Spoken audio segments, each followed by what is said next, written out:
এই মুহূর্তের পরিস্থিতি যদি আপনাকে বলি যে আবহাওয়া ক্ষণে ক্ষণে যেন রূপ পাল্টাচ্ছে।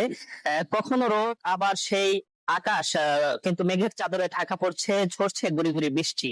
এই অবস্থায় কিন্তু উপকূল জুড়ে, এবং আবহাওয়া অফিস বলছে উত্তর পশ্চিম বঙ্গোপসাগর এবং তৎসংলগ্ন উড়িষ্যা, পশ্চিমবঙ্গ উপকূলে একটি লঘুচাপ অবস্থান করছে, সেটি ঘনীভূত হতে পারে।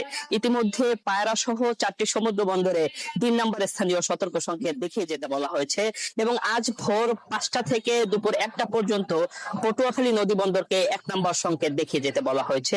এবং আপনি যেমনটি বলছিলেন যে আগামীকালকে থেকে বৃষ্টিপাতের প্রবণতা বাড়তে পারে, এমনটি কিন্তু আবহাওয়ার পূর্বাভাসে বলা হয়েছে। ইতিমধ্যে কিন্তু সাগর উত্তাল হয়ে উঠেছে, যার কারণে সাগরে অবস্থানরত মাছ ধরার ট্রলার গুলো কিন্তু ইতিমধ্যে উপকূল তীরবর্তী এলাকায় এসে অবস্থান করছে। তবে নদ নদীর অবস্থা এখন পর্যন্ত স্বাভাবিক রয়েছে, এই পরিস্থিতি কিন্তু বিরাজমান রয়েছে। এবং সকাল থেকেই আমরা দেখছি গুড়ি গুড়ি বৃষ্টি হচ্ছে, আবার কিন্তু এই যে রোদ মেঘ বৃষ্টির এক ধরনের খেলা চলছে। এই ছিল আসলে আবহাওয়া পরিস্থিতি নিয়ে আমার কাছে সবশেষ।